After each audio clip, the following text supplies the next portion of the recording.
আজি ভিডিঅ'টি আৰম্ভ কৰিছোঁ এয়া একদম ৰন্ধা-বঢ়াৰ পৰাই। আৰু এয়া মই বনাই আছোঁ পৰ্ক, যিহেতুকে মোৰ পৰ্কটো ফেভাৰিট হয়।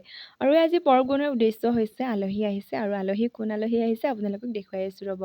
আৰু এইফালে এয়া বনি আছে পানীলাও আৰু মাছ।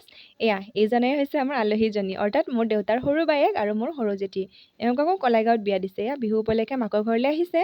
এইফালে আকৌ আইতা শুই আছে, লগতে আইতাৰো গাটো ইমান এটা ঠিক নহয়, আইতাৰো খবৰ ল'বলৈ আহিলে। আৰু এইফালে মাছো ফ্ৰাই কৰি থৈছোঁ। আৰু এয়া ময়ে হৈছোঁ একদম ইমান কামৰ মাজতো সকলোকে জমাই ৰখাজনী। আৰু এইফালে আকৌ আমাৰ ইয়াতে মাঘৰ বিহু খেলা হৈ আছে নহয়, এইজনৰ আকৌ উঠা বহা খালি চাওকচোন, ভৰি বেকা-বেকি খোজকাঢ়ি আহিছে। আৰু এইফালে যিহেতুকে পৰ্ক সকলোৱে নাখায়, আৰু এইফালে এয়া মই ব্ৰইলাৰ অলপ আনিছিলোঁ, সেইখিনিও বনাব ল'লোঁ। আজি মানে একদম চিকেন বনোৱা দায়িত্ব মোৰেই পৰিছে। আৰু এয়া মই পিছে চবকে ভাত খোৱা ভিডিঅ'খিনি কৰিব নহ'ল জানেনে, মই মানে একদম বিলনী হৈ আছিলোঁ, সেই গতিকে লাষ্ট মমেণ্টটোৱে ৰাখিলোঁ। আৰু এইফালে এয়া জেঠীহঁতো যাব ওলাল। আৰু আপোনালোকৰ বিহু কেনেদৰে গ'ল কমেণ্ট এটা কৰি জনাব। আজিলৈ ইমানেই।